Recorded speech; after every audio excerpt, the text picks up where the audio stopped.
बिस्मिल्लाहिर्रहमानिर्रहीम। अस्सलाम वालेकुम जी। आज हम बनाते हैं मज़ेदार से हेल्दी और ग़ज़ाइयत से भरपूर मखाने के लड्डू। ये ऑलरेडी बहुत हेल्दी होते हैं और जब आप इसमें नट्स और चीज़ें डालते हैं, खजूर डालते हैं, तो इस सर्दी के लिए बेहतरीन से लड्डू तैयार होते हैं। अब हम बनाते हैं जी। ये मेरे पास तकरीबन 1 पाव मखाना है। ये देखें, ये कटोरी 1 पाव की है। ये बिल्कुल इतने हैं। और अब हम इसके साथ डालते हैं ये 1 पाव खजूर है, जिसको मैंने अच्छी तरह से धो लिया, वॉश कर लिया है। ये एक छोटी कटोरी मेरे पास काजू है और एक ही छोटी कटोरी मेरे पास बादाम है। और इसके साथ ही 1 कटोरी मैक्सिमम मेरे पास है जी, ये अखरोट है साफ़ बेहतरीन से। और इसके अलावा और कोई नट्स हैं तो वो भी आप डाल सकते हैं। और ये एक छोटी कटोरी मैंने इसमें शक्कर डाल दी। इसमें शक्कर ही डालनी है, क्योंकि शक्कर सेहत के लिए इतनी नुकसानदेह नहीं होती जितनी शुगर होती है। अब हम ये सारे नट्स मैं अपने डाल के इनको हल्का सा, बहुत ज़्यादा आपने इसको नहीं पीसना, दरदरा सा पीस लेना है। मैं इलेक्ट्रिक बीटर में कर रही हूँ। आप अपनी हाथ से भी कर सकते हैं, छुरी की मदद से बारीक बारीक काट सकते हैं। ये देखें, ये इसी तरह मोटे मोटे मैंने किए हैं और ऐसे ही करने हैं। बहुत आपने इसको बारीक बिल्कुल भी नहीं कर देना, इसी तरह ही होने चाहिए। अब ये खजूर भी मैंने से गुठली निकाल ली है और इसको भी मैं इसके अंदर ही कर लूँगी। अगर आपके पास ये नहीं है तो आप इसको छुरी से बिल्कुल अच्छी तरह से बारीक बारीक काट सकते हैं। अब हम इसको भी अच्छी तरह से पीस लेते हैं।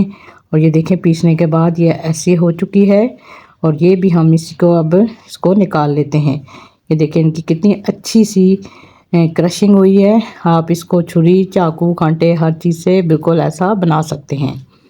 अब हम देते हैं जी अपना बर्तन, फ्राई पैन, उसमें ये हम डाल देते हैं शक्कर। शक्कर को बिल्कुल हल्की आंच पे आपने इसका मेल्ट कर लेना है, यानी इसका शीरा तैयार कर लेना है। ये मेल्ट हो चुका है।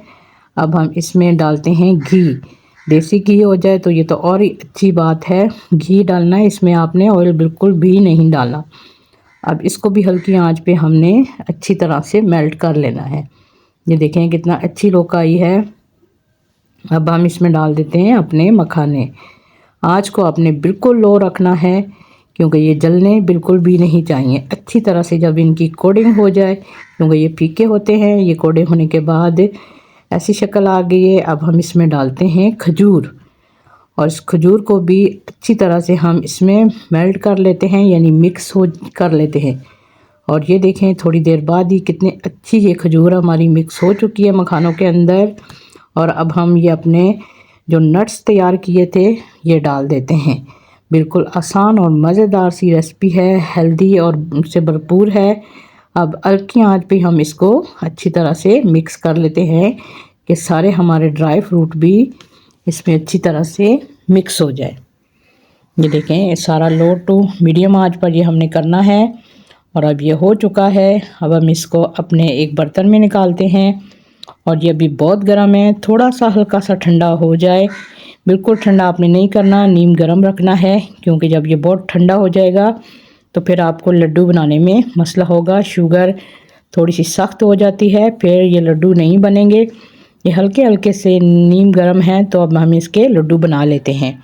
और अच्छी तरह से आपने हाथों के ग्रिप, जैसे मैं कर रही हूँ, इस तरह ग्रिप देनी है और सख्त हाथों से करना है कि ये लड्डू और हमारे अच्छे से तैयार हो जाएं। और जो हमने ड्राई फ्रूट डाला है वो बिल्कुल भी बाहर नहीं होना चाहिए। ये देखिए हो चुका है। और बाकी एक और मैं आपको बनाना सिखाती हूँ, और सारी इसी तरह हम बना लेते हैं। और मज़ेदार से हमारे मखाने के लड्डू ताकतवर, हेल्थफुल और सर्दियों की मज़ेदार सी खुराक तैयार है। अपने घर में अपने बुज़ुर्गों को दें, क्योंकि कमज़ोर और लाग़िर होते हैं, उनके लिए बनाएं। और स्पेशली अपने बढ़ते हुए बच्चों के लिए ये बनाएं, क्योंकि ये बहुत मज़ेदार और हेल्दी हैं। ऐसी अच्छी आसान रेसिपीज़ के लिए मेरे चैनल एम जान फूड का विज़िट करें, क्योंकि मेरा चैनल मैं आपको प्रोवाइड करती हूँ आसान और मज़ेदार सी रेसिपी, जो हर घर में हर वक्त बनाई जाती हैं और आसान भी होती हैं।